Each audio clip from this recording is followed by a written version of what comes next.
Hello students, I am your educator Dr. Heena and today we are going to do third part of the sixth chapter of 10th standard, that is life processes. We have already studied two parts of this chapter in which we have done the introduction of this chapter and we have also studied first life process, that is nutrition. Today we are going to do respiration. What is respiration? It is a process in which the digested food material is broken down in our body to release energy in the form of ATP. Remember, in the process nutrition, we have studied that the food that we take inside our body gets digested, and after getting digested, it is absorbed by the villi of the small intestine, and from there it enters the blood, and from the blood it goes to all the cells of our body. Once the food reaches our cells, then what happens? Then the process of respiration occurs. So whatever food we have eaten, that food will get digested and then it will go to the cells and there it will be broken down to release energy. This energy will be stored in our body in the form of ATP. Respiration is of two main types, aerobic respiration and anaerobic respiration. Aerobic respiration means respiration that occurs in the presence of air. Air means oxygen over here. And anaerobic respiration means which occurs in the absence of air. First we'll see anaerobic respiration. Anaerobic respiration is also called as fermentation. This process occurs in prokaryotic organisms. And yeast. What happens here? The pyruvic acid is converted into ethanol and carbon dioxide. Now from where this pyruvic acid has come, that I will tell you later. For now, you just remember that pyruvic acid is also called as pyruvate, is converted into ethanol and carbon dioxide. Since it takes place in the absence of air, it is called as anaerobic respiration. Now let's have a look at this chart first, then we'll go in details. Okay, let us assume that whatever food we have eaten consists of glucose. It got digested and it is converted into glucose. Now this glucose is converted into pyruvic acid in each and every organism, whether that organism carries aerobic respiration or anaerobic respiration. But the glucose is first converted to pyruvic acid. And the method or the process by which glucose is converted to pyruvic acid is called as glycolysis. You can see here. When glucose is converted to pyruvic acid, the process is called as glycolysis. One glucose molecule will give rise to two molecules of pyruvic acid. For this process, the cell does not need oxygen. That's why this process occurs in each and every cell of the living organisms. At this time, what happens? Two ATP are formed, two molecules of H2 are formed and two molecules of NADH are formed. These are higher molecules of energy. From these NADH molecules, ATP will be released later on. That you will study in higher classes. Now when this pyruvic acid is formed or pyruvate is formed, it has three fates. You can see here three arrows are drawn. Just now we have seen this anaerobic phase, fermentation. It is also called as alcoholic fermentation. Why? Because it produces ethanol, that is a kind of alcohol. It occurs in some cells of plants, it occurs in yeast and it occurs in bacteria. That means all the prokaryotic organisms. It will give rise to carbon dioxide and ethanol. Now sometimes what happens in our body, especially in our muscle cells, sometimes due to lack of oxygen or due to vigorous exercise, what happens? Our muscle cells undergo anaerobic respiration, which is called as lactic acid fermentation. Why it is called lactic acid fermentation? Because it gives rise to lactic acid. That's why this is known as lactic acid fermentation. So this is also a type of anaerobic respiration, but it occurs in animal cells, in our human cells also. Now the main type of respiration is this, aerobic respiration, which occurs in all the cells of all the higher organisms. It is also called as cellular respiration. Here what happens? Two molecules of pyruvic acid are converted into two molecules of acetyl-CoA. Then a complex cycle takes place, which is known as Krebs cycle. This occurs in the mitochondria. If you remember your 9th standard, you might have studied that mitochondria is known as the powerhouse of the cell. Now, did you understand why it is known as powerhouse of the cell? Because Mitochondria carries out this Krebs cycle, which is responsible for releasing ATP, that is energy. Along with ATP, NADH and FADH are also there. These molecules are the higher energy molecules, which will give rise to which will ultimately give rise to ATP. Then, to convert NADH and FADH into ATP, another chain occurs, which is known as electron transport chain or oxidative phosphorylation. You are not required to study this one, but you can study till Krebs cycle. Now we'll talk about breathing. Respiration and breathing are different. Respiration occurs inside the cells in the presence of oxygen. In respiration, what happens? In the cells take up oxygen and release out carbon dioxide. Now, from where do these cells get oxygen? They get the oxygen through the process which is called as breathing. Here we are going to study breathing in human beings. Terrestrial organisms use atmospheric oxygen for respiration. This is also called as pulmonary respiration. That means respiration by the lungs, because your lungs are also doing the same thing, taking in oxygen and giving out carbon dioxide. So the process which takes in oxygen and gives out carbon dioxide is called as respiration. If it is done by a cell, it is called as cellular respiration. If it is done by the lungs, it is called as pulmonary respiration. Terrestrial organisms use atmospheric oxygen, whereas aquatic organisms use the oxygen which is dissolved in water. Now, when we talk about humans, a long pathway of respiratory organs is present in the human. What is this pathway? It starts with the nostrils, external nostrils, that is our nose, the holes present in the nose. These nostrils will lead to nasal passage. From the nasal passage, there is an organ which is called as pharynx. If you remember, pharynx you have also studied in the digestive system. Pharynx is a place where the digestive system and the respiratory system meets. That is our neck region, inside the neck region. After pharynx, you have the larynx. What is larynx? Larynx is the voice box, from where your voice comes out. After larynx, we have a windpipe which is called as trachea in biological language. Trachea forms two branches which are called as bronchi. Here you can see, here this is one tube-like structure. It is having two branches. These two branches are called as bronchi. Bronchi leads to bronchioles. Here you can see minute branches are there. And these minute branches have some bulged out structures. You can see a grape-like structures. I'll show you the structure afterwards. For now, you just see from here. So these are known as alveoli. In human beings, what happens? Air is taken into the body through the nostrils. We all know that fine hairs are present inside the nostrils. What is the function of these hairs? These hairs function in filtering the air. The air that we are taking in is composed of a lot of pollution and germs. The hairs present inside our nostrils help us to filter out this air. The passage is also lined with mucus. We all know that inside our nose there is mucus. What is the function of this mucus? The mucus actually traps all the germs or all the dirt that is present inside the air, and then it sends the pure air inside our throat. So once the air passes through our throat, it goes into the lungs. Here you can see this is the structure of a trachea. You can see here some ring-like structures are present. These rings are made up of cartilage. These rings are not complete rings. They are incomplete rings of cartilage. They are C-shaped rings of cartilage. Why these C-shaped rings are present? So that when the air goes inside, it doesn't get swollen up, and when the air comes outside of it, it doesn't get collapsed. To maintain the structure of trachea, C-shaped rings are present over here. Now, within the lungs, this passage, here you can see a very nice diagram of the human respiratory system.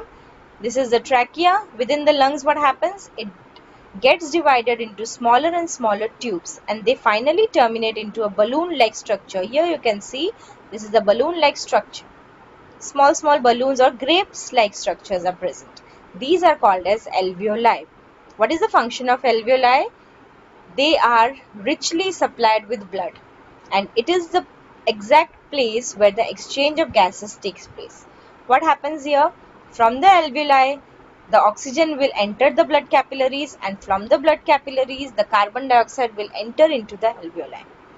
Once the carbon dioxide comes into the alveoli, it goes back to the trachea. From the trachea, it goes back to the nostrils and it comes out. So that is the entire process of respiration, or we can also call it as breathing, or we can also call it as exchange of gases, that is O2 and CO2. This is the structure, a very nice and beautiful structure of alveoli. You can see these are the blood capillaries over here. Now, from where does this blood get carbon dioxide? It gets carbon dioxide from the cells. The cells were carrying out cellular respiration, remember? Glycolysis process.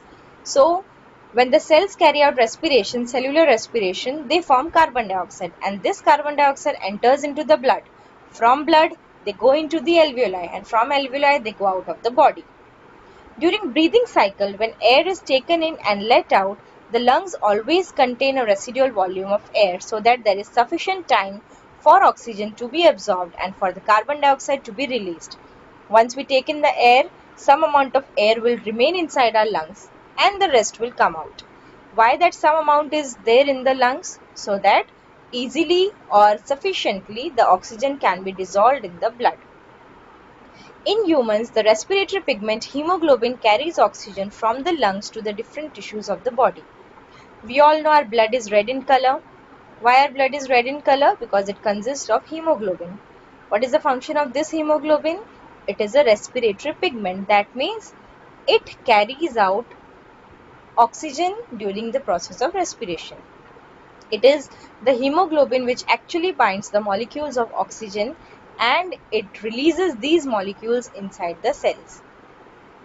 And these pigments are present in the RBCs, that is red blood cells. Next life process is transportation. First we'll do transportation in human beings and then we are going to study transportation in plants. So let us start with the transportation in human beings. In human beings, transportation is called as circulation, and circulation is carried out by a complex system which is called as circulatory system. It is composed of heart, blood and blood vessels. Three things are there: heart, blood and blood vessels. These are responsible for transporting various materials throughout the body. The human heart has 4 chambers, 2 atria, one is the right atria, other is the left atria, and 2 ventricles, right ventricle and the left ventricle. So these are the 4 chambers. Why 4 chambers are present here, right and left different? Because in our body a mechanism is there, or this is the actual mechanism which prevents the oxygen rich blood, that is the pure blood, we call it pure blood, that means it has oxygen in it which is coming from the lungs. It should not mix with the blood which is coming from the body containing carbon dioxide. So these chambers prevent the oxygen rich blood from mixing with the blood containing carbon dioxide. The right half of the blood, that means right half of the heart, that means right atria and right ventricles, receive deoxygenated blood. What is the meaning of this deoxygenated blood? It means the blood doesn't contain oxygen. That means this blood is coming from the body and it contains carbon dioxide. Whereas the left half receives the oxygenated blood. That means this blood is coming from the lungs. The carbon dioxide rich blood has to reach the lungs for carbon dioxide to be removed, and the oxygenated blood from the lungs has to be brought back to the heart. This oxygen rich blood is then pumped to rest of the body. Here, see this diagram? These are the chambers. This is the right atrium, this is the right ventricle, this is the left atrium, and this is the left ventricle. So there are 4 chambers, and the tubes that you are seeing here are the arteries and the veins which are responsible for transporting the blood to and from the heart. You can see here, this is the biggest vein of our body which is called as vena cava. This is superior vena cava, this is inferior vena cava. What happens here? Blood from the entire body, the blood which contains carbon dioxide from the entire body, enters into these vena cava through many different veins which are present in our body. When it enters the vena cava will lead this blood into the right atrium. So right atrium consists of impure blood or deoxygenated blood. From right atrium, the blood will go into the right ventricle. Once it goes into the right ventricle, the heart has to send it to the lungs. So you can see here it is going to the lungs through a special artery which is called as pulmonary artery. In the lungs, what happens? The blood gets oxygenated. How? That we have just seen a few minutes ago, by the exchange of gases through the alveoli. Now what happens? In the lungs, the blood gets oxygenated. So from lungs, the oxygenated blood again enters the heart through a special vein which is called as pulmonary vein. It enters the heart. From the pulmonary vein, it goes to the left atrium. So left atrium consists of pure blood. From left atrium, it enters into the left ventricle. And from left ventricle, it goes to the biggest artery of our body, which is called as aorta. From aorta, it will enter to all the cells and all the tissues of our body. So all the cells will get oxygenated blood over here. Now here, because these ventricles have to send the blood to different organs of our body, the wall of ventricles is thicker than the wall of atrium. Atria has thin walls because atria has to send the blood only to the ventricles, so they don't need to apply more energy, whereas ventricles have to send it to various parts of our body. Now among this left and right ventricles, left ventricle has much thicker wall. Why? Because it has to supply the blood to various organs of our body. Here you can see this is the beating of heart. Humans show double circulation. Double circulation means blood goes through the heart twice and complete separation of oxygenated and deoxygenated blood occurs in our body. You have seen here, this is one pathway and this is the other pathway. When the right atrium is getting filled with blood, at the same time left atrium is also getting filled with blood. Again, when right ventricle is getting filled with blood, left ventricle is also getting filled with blood at the same time. So we can say heart carries out double circulation. You can see here the beating. See, first these both are getting contracted, then these are getting contracted, and then the blood is going over here. Now what are these blood vessels? Blood vessels are arteries and veins, and the connections between arteries and veins are called as capillaries. What is the function? Arteries carry blood from the heart to different parts of the body, whereas veins deliver the blood back to the heart. In some books, you'll find the definitions of arteries and veins as arteries carry oxygenated blood and veins carry deoxygenated blood. But that definition is completely wrong. So, being board students, you should know what is the exact definition. Please don't write that definition. You need to write this definition which is given over here. Definition of arteries. Arteries carry blood from the heart to different parts of the body and veins carry the blood back to the heart. Arteries and veins are connected by thin capillaries that are very thin blood vessels wherein materials are exchanged between the blood and the cells. We have seen capillaries around the alveoli. Same type of capillaries are present in the tissue cells also. Our blood also has platelet cells. Platelet cells are the cells which actually prevent our body from losing the blood. If we have an injury in a vessel, platelets will prevent the blood loss from that vessel. It will try to repair the vessel. So our blood also contains platelet cells. You can see this is the location of the heart and this is the beating of the heart in our body. And the veins and arteries coming out from the body. This is the entire chart. I want you all to note down this and write it in your notebooks because this is a very, very important chart. The circulatory system consists of heart, blood vessels, that is arteries and veins. You can also write capillaries over here, and a circulatory medium, that is blood and lymph. Blood, we all know, the red colored liquid that is present in our body. Lymph, I'll be explaining you later on. Let's start how this blood is circulated in our body. Let's start from here. Deoxygenated blood from the body, that means from the cells. When the cells carry out cellular respiration, it releases carbon dioxide into the blood. This blood enters into vena cava, the largest veins of our body. When it enters into the vena cava, at that time right atrium is relaxed. Now because the right atrium is relaxed, it gets filled with the blood. Once it gets filled with the blood, its function is to get contracted. So it contracts. At that time, right ventricle is relaxed so that the blood from right atrium can enter into the right ventricle. Then right ventricle will get contracted and the blood will go into the lungs. In the lungs, the blood will get oxygenated.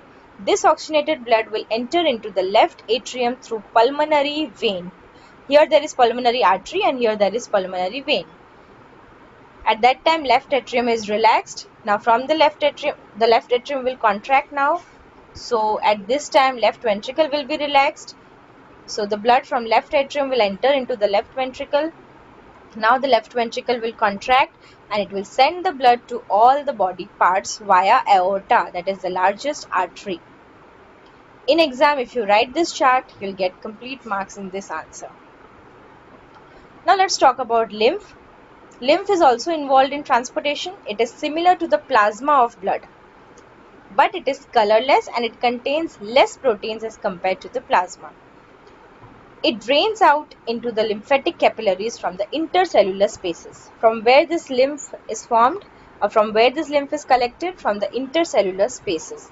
Intercellular spaces means the spaces present between the cells. When the cells carry out their metabolic activities, at that time some liquid oozes out from the cells and it gets collected into the intercellular spaces. During circulation of blood also, some tissues come out of the capillaries and get settled into these intercellular spaces.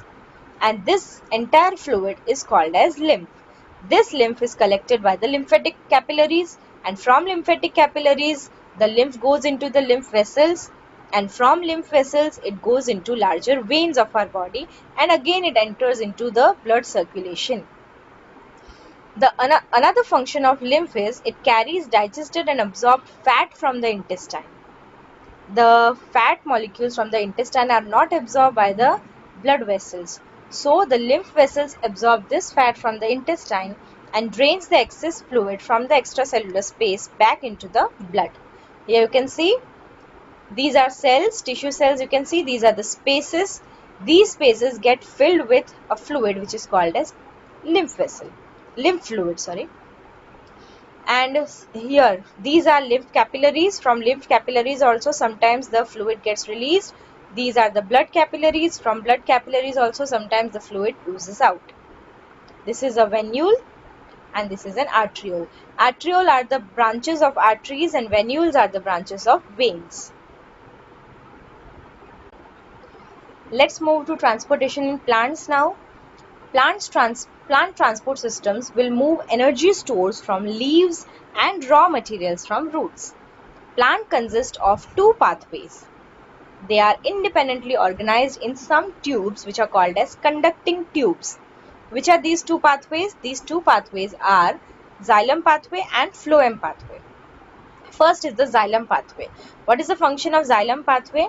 The function of xylem pathway is to absorb water and minerals from the soil and transport it to all the parts of the plants. Another pathway is the phloem pathway.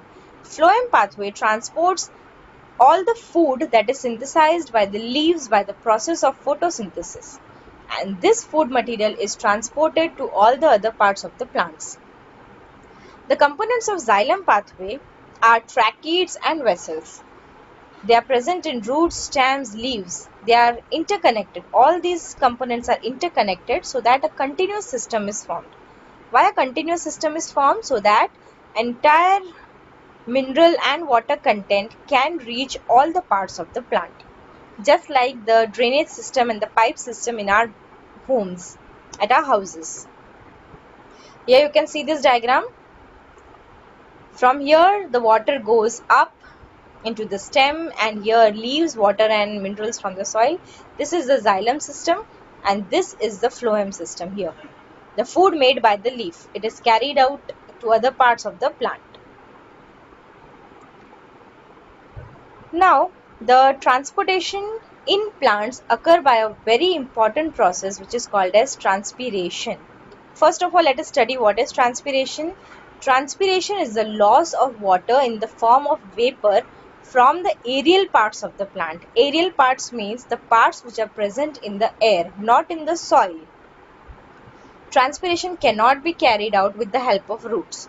It is carried out majorly by the help of leaves and some amount by the help of stems, because they are the aerial parts of the plants. Now what happens during this transpiration? When the transpiration occurs, it absorbs the water from the leaves into the atmosphere. When it absorbs the water, what happens? A pressure is created which is called as suction pressure. This pressure is similar to the pressure that we create when we drink cold drink with the help of a straw. What happens when we are drinking cold drink with a straw? We suck it, right? When we suck it, a pressure is created. So the cold drink that is present at the base of the vessel, the glass or the cup from which we are drinking, what happens? From there, the cold drink will get sucked up towards us, towards the upward direction. Same thing happens here.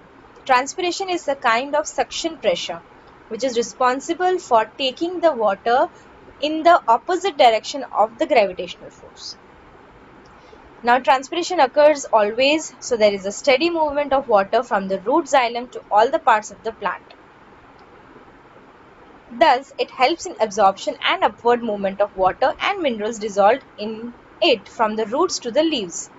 Now this is occurring in leaves, so the water current is properly maintained from the roots to the leaves, and this current takes in water as well as minerals. It is also responsible for regulating the temperature, because the transpiration process provides cooling to the leaves in hot summer days. The transport of soluble products of photosynthesis is called as translocation, and that occurs through phloem. It transports amino acids as well as other substances. Translocation of food and other substances takes place in the sieve tubes with the help of adjacent companion cells both in upward and downward direction. You can see here, this is the transportation of water. You can see all the water molecules, they are going continuously. They are here, these are the water molecules, and there is a kind of cohesion force between the water molecules. Cohesion means attachment between the same type of molecules. So water molecules have this characteristic of showing cohesion. That means they are attracted towards each other. Water molecules also have another characteristic which is called as adhesion. That means water molecules have an attraction force with the walls of the container in which it is present. Suppose if you pour water in the glass, what happens? The water will touch the inner wall of the glass. Same thing happens here. This process is called as adhesion. So there is adhesion and cohesion. Now if from upwards one water molecule is removed, second will take the place of the first, the third will take the place of second, the fourth will take the place of third, and in this way entire column will be formed over here. This is translocation. Translocation in phloem is achieved by utilizing energy. This is known as phloem sep, and these are the phloem cells.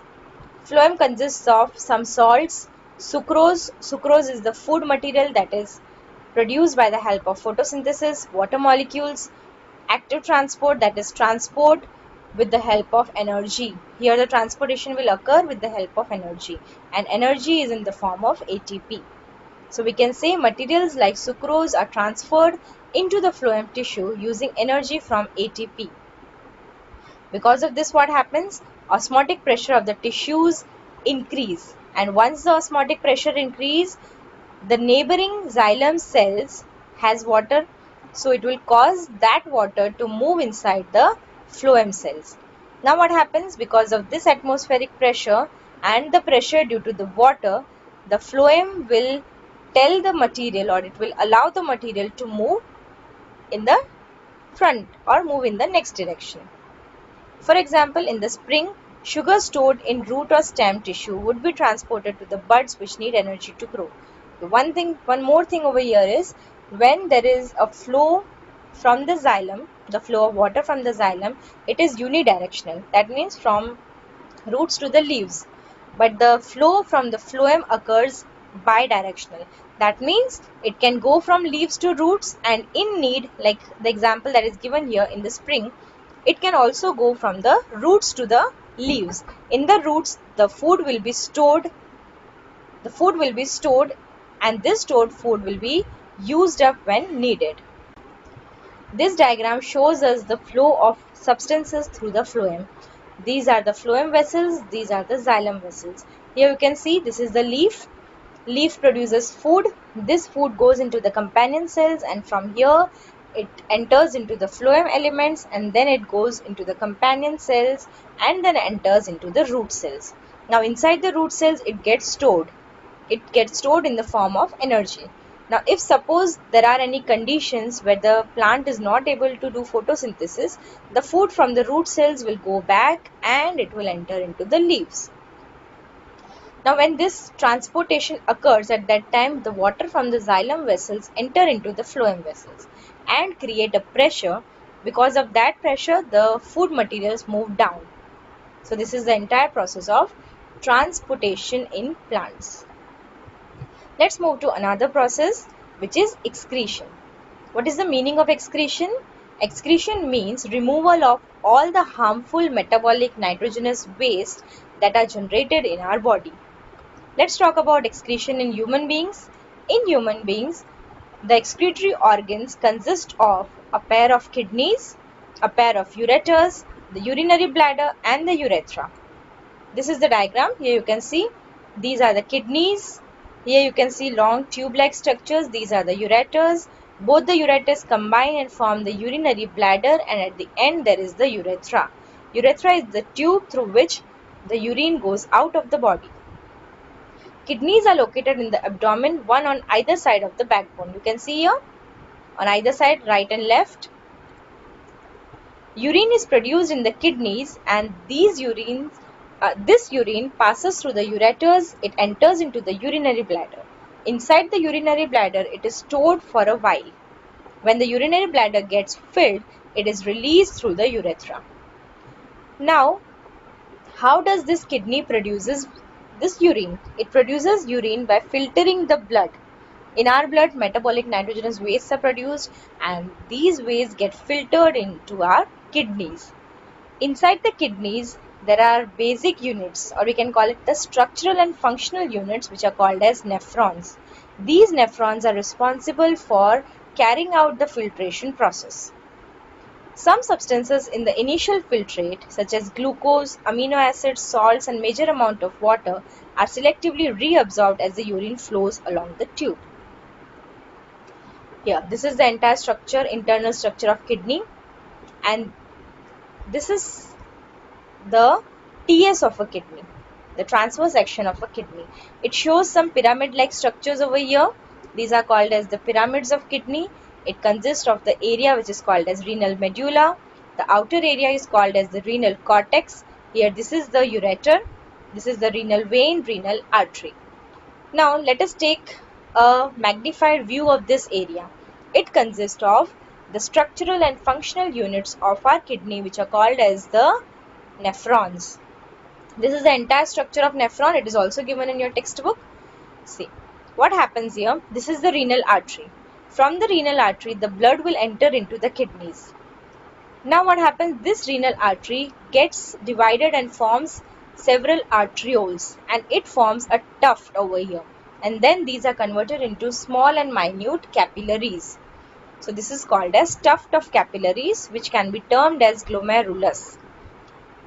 The outer wall of this is formed of the nephron, or formed of the structural and functional unit of kidney.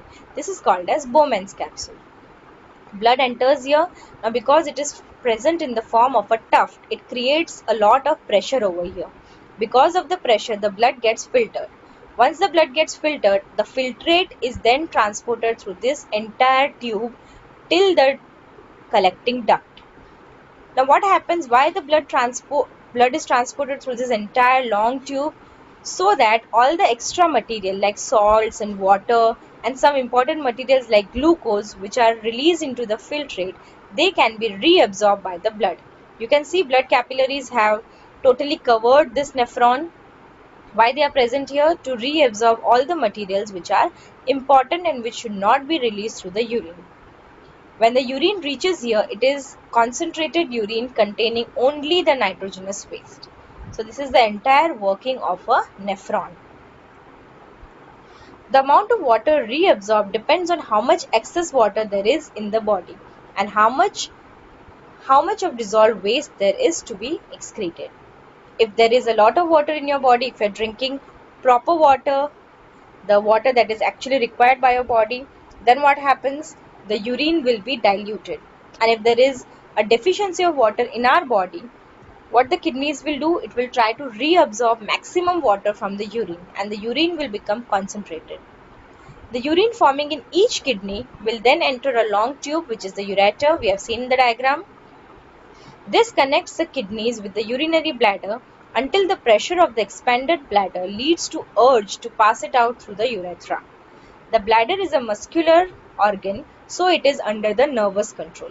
It will create an urge, and this urge will send signal to our brain, and our brain will tell us to pass out the urine, so we can control the urge to urinate. Let's see excretion in plants. Plants do not have an excretory system. It doesn't have kidneys and nephrons, but it can carry out excretion with the help of transpiration or releasing waste into the surrounding soil. They can also release the waste by losing their leaves. The leaves which get aged, they take away all the waste material from the plants, and then they dry out and fall off from the plant. They can also store waste materials in the vacuoles which are present in the cell. Sometimes the waste products are stored as resins and gums in old xylem. These are some methods of excretion in plants. So here we complete our 6th chapter, that is life processes, a very, very important chapter and a very complex chapter. So I want you all to learn all the definitions, read all the processes, study the diagrams, all the diagrams, especially the alimentary canal, that is very important. And if you have any doubts, you can contact me. Till then, take care and have a nice day.